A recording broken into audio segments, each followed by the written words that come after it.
The interview you are about to listen to was actually recorded before the killing of George Floyd. It was recorded before the mass protests were happening across the country. But it was not recorded before racial prejudice plagued our nation. It was not recorded before Black men faced unjust police brutality. And it was not recorded before people of color were unfairly impacted by systemic inequality. It took me a long time to decide what I was going to release this week.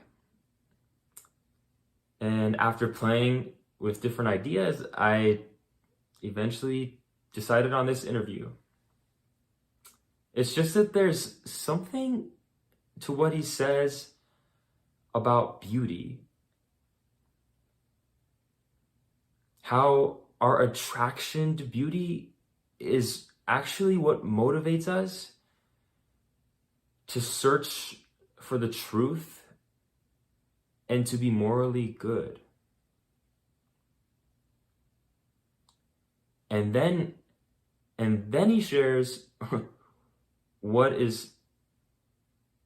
he thinks is the most beautiful idea.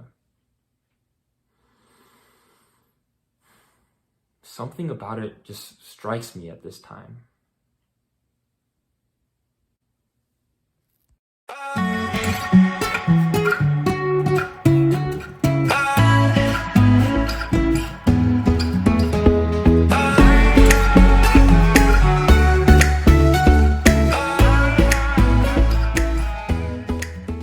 Thank you, Rhett, for joining. Welcome to Inner Sight.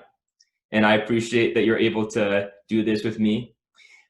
This is Rhett Diessner. For those of you who don't know, for those of you that do know, you may know him as Dr. Diessner. He's a professor at Lewis Clark State College in Lewiston, Idaho. And I have the privilege of, I've known him for a while. He's been one of my mentors growing up when I was really little. I grew up in the same town. And it's really great to know him. And he agreed to do this interview. So I'm really appreciative of that. Rhett, if you could please just take a few moments and just share who you are, what you do in your day-to-day life, and a little bit of how things have been shaken up since the coronavirus restrictions. Well, as you mentioned, I'm a professor of psychology.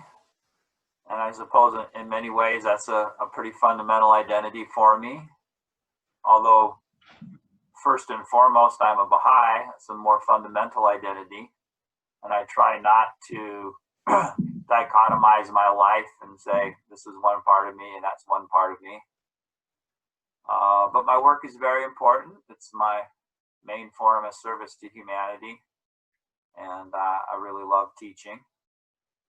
And I also really enjoy doing research. And the coronavirus has messed that all up. So I'm not a big fan of online teaching.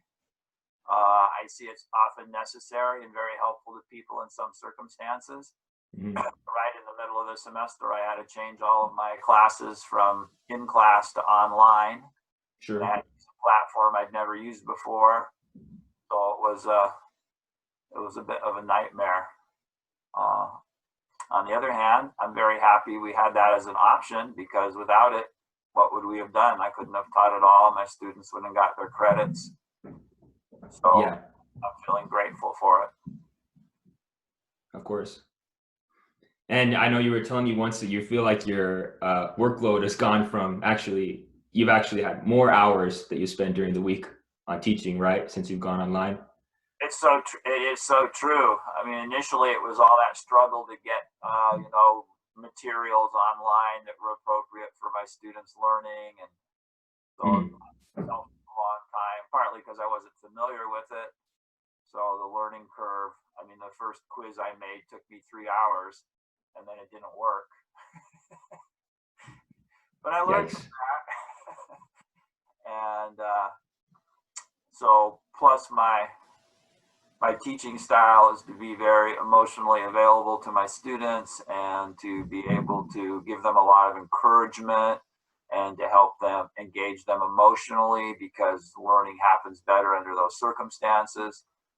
Online, that's much harder to do, but one of the ways to do that is to do a lot of personal individual communication with each student. Mm-hmm. In my case, though, I have 150 students this semester, so I was often writing 70 or 80 emails a day. And yeah, exactly, because writing one meant I got written to, so I had to read their email, and then I had to think about what they needed, then I needed to respond. So yes, the hours have been longer than usual and not as enjoyable. Yeah. Mm. I'm sure they're appreciating the attention you're giving them. Mm. But thank you for sharing sharing that with us. Why don't we go to the next question, and which is, since so much of the world, a lot of the social activities have come to a standstill. In many cases, in certain parts of the world, people are staying at home a lot. This gives us a time to reflect and rethink just the way we live our lives. So I would like to know, is there anything in this time that you have thought about, or maybe that you've already been thinking about, but you would just like to share, as far as what are some things we could do differently as a world? Because it's one of my beliefs that while we've accomplished a lot, there's just infinitely more that we can do to get better. Well, one of the biggest problems in the world today is materialism, the desire to have material goods and putting that desire above our human relationships and caring for people. And this has given us a good pause for thought. A lot of people are rethinking, do I really need to go to the store? Do I really need to purchase these things?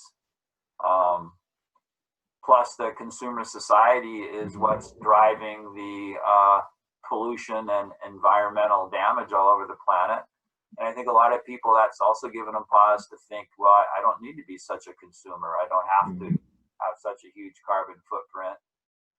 And so that's me trying to be positive. Mm-hmm. Of course. I think one thing I noticed, yeah, of course I noticed other things. I've noticed the maps showing the pollution levels going down. I've also thought something was interesting, which was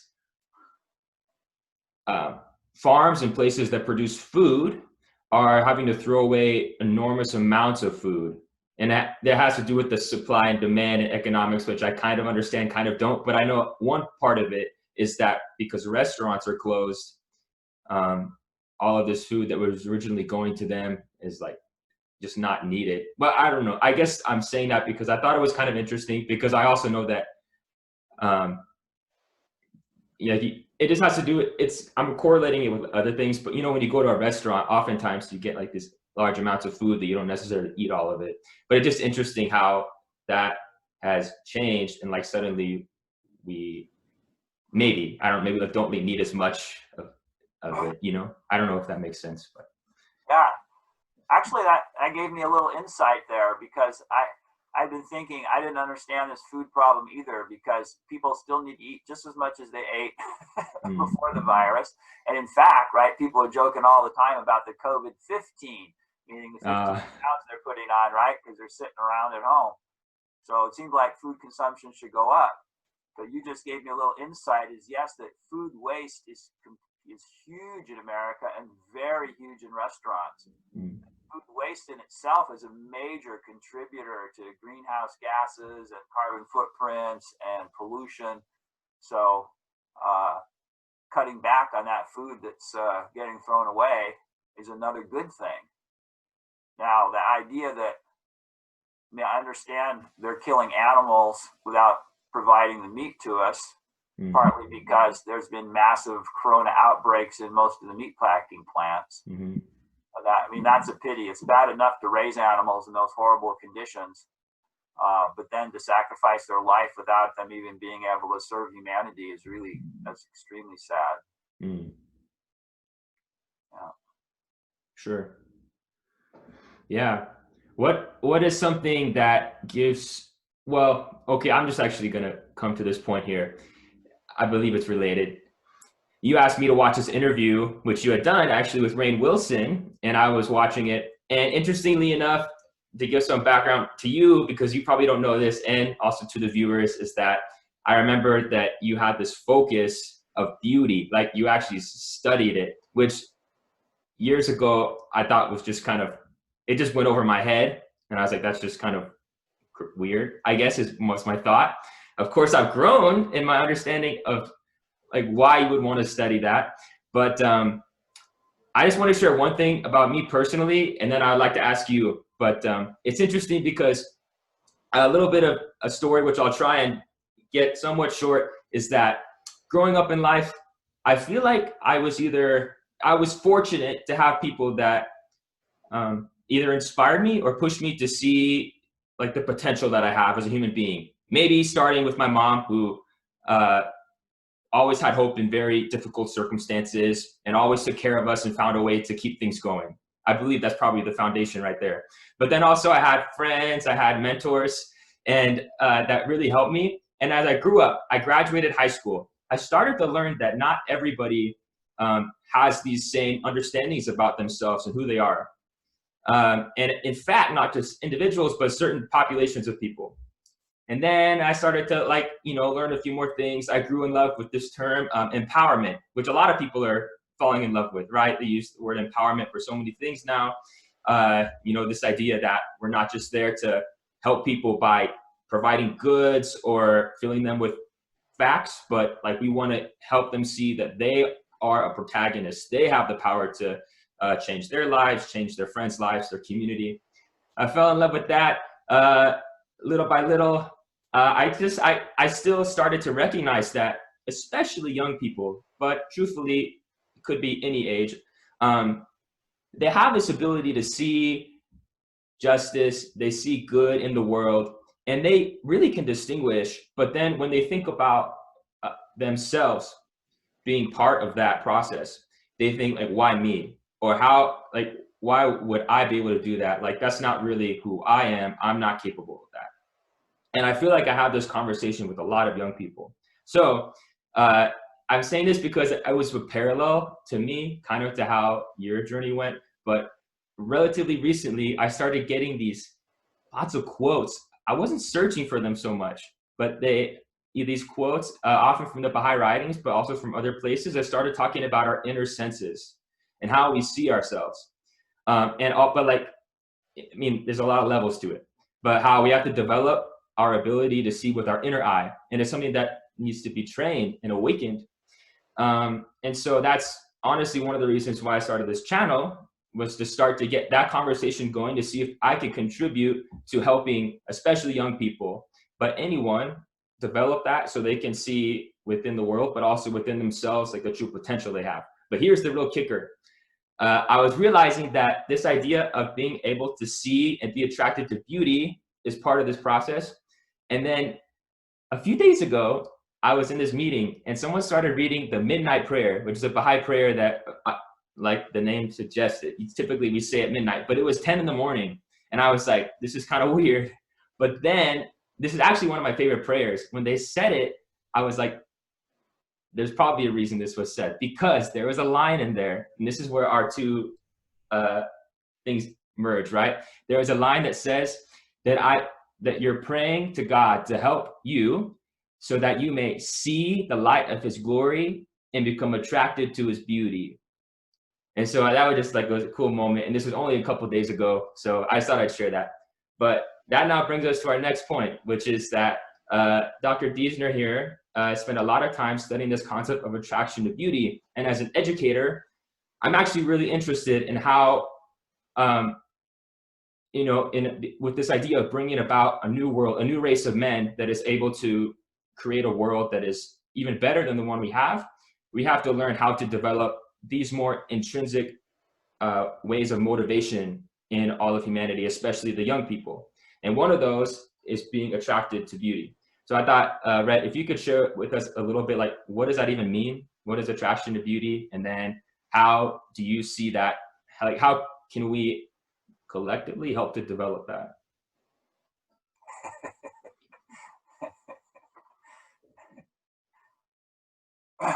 Well, Well, beauty is intimately connected to two other fundamental moral principles, which is seeking the truth and living a good life. And a good life in this case means a good life that we maybe call moral or virtuous.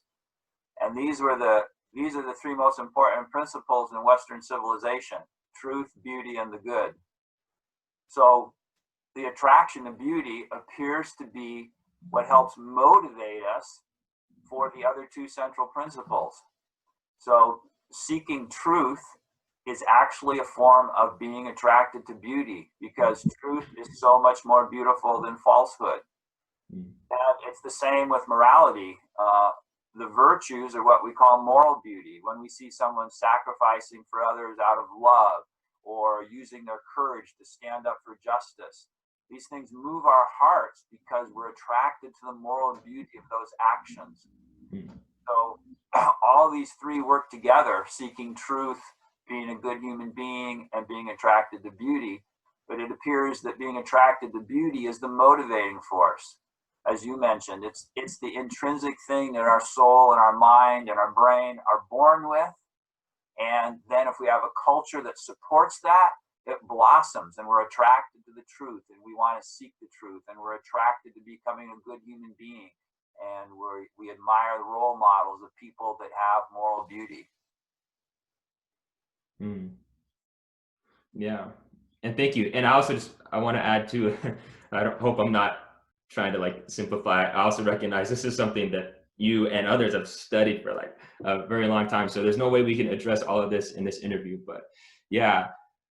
Okay, so it's a motivating, one of the, as you said, let's see, it is almost a motivator for those other things: seeking truth and being a good person. Right. Because we are, I guess you could say, naturally attracted to beauty, we want to do those things.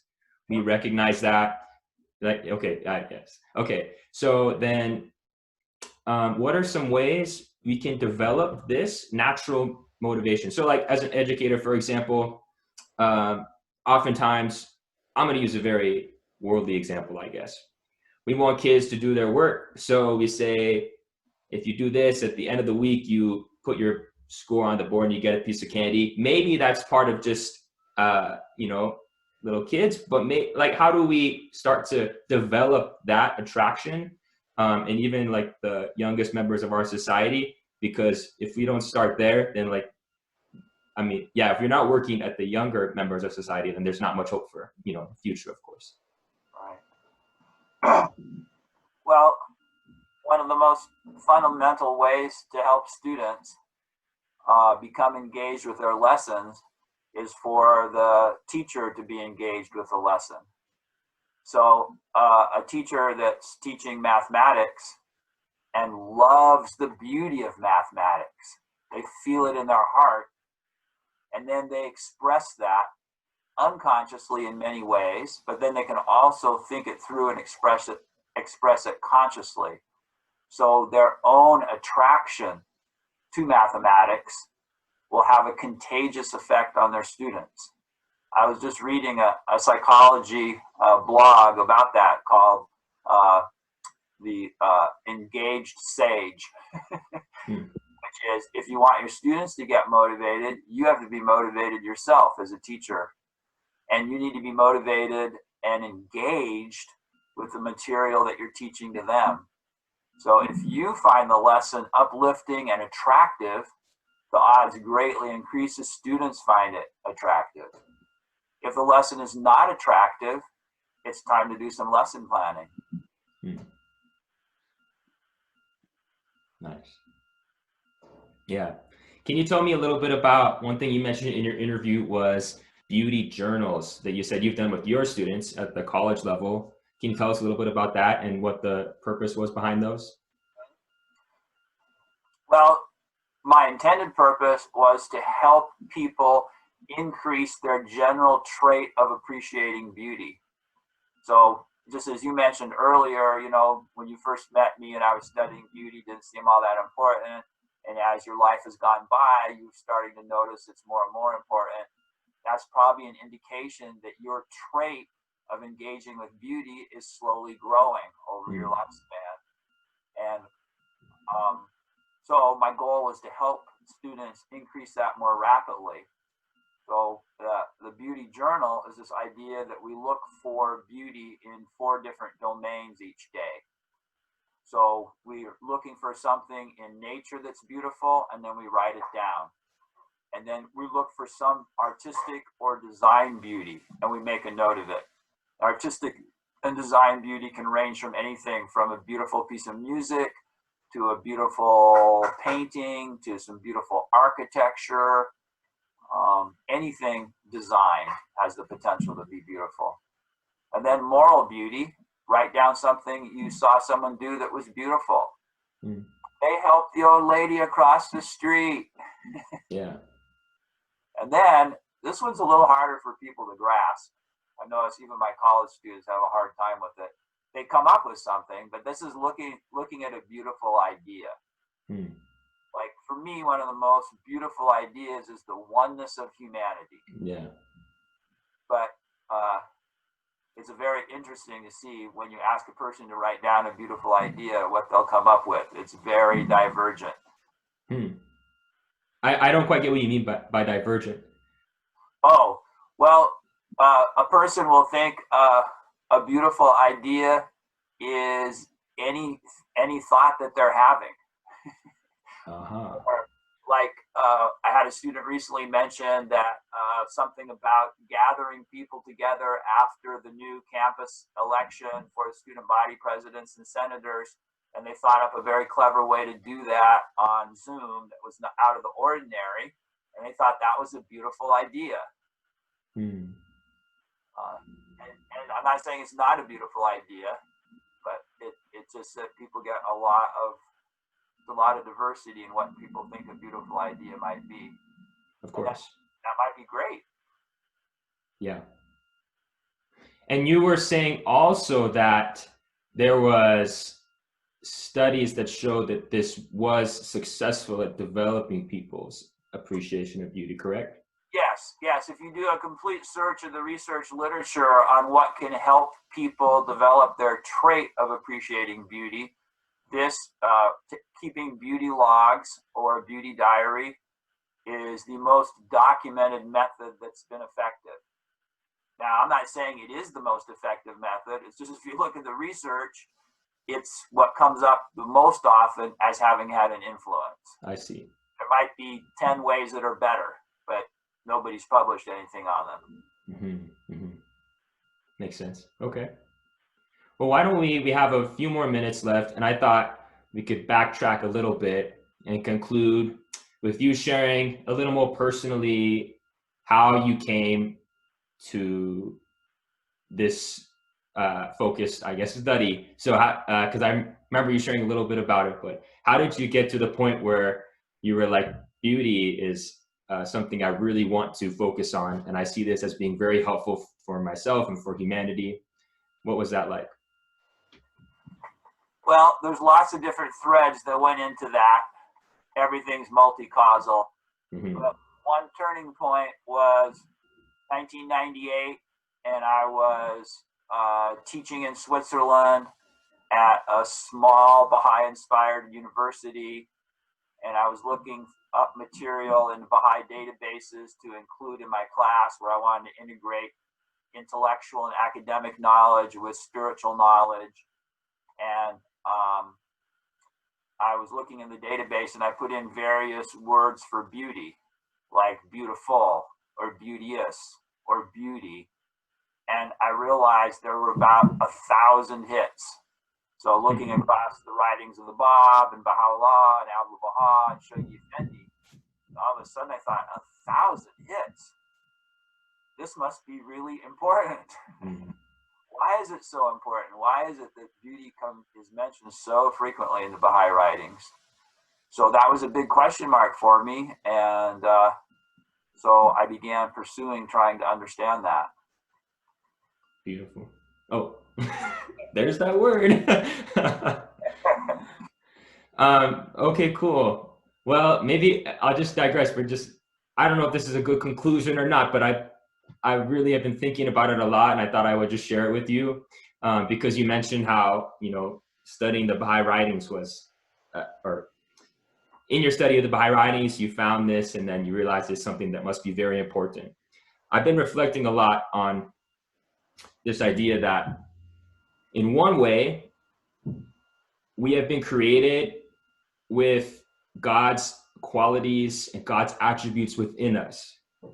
So you could say it's within all of us and has always been with all of us to bring about what is our true potential. And one thing that really kind of broke me into this thinking maybe a few years ago, I was in high school, one of my teachers actually had us read parts of People's History of the United States, which was a very great book. At the time, I saw it as what's the right word?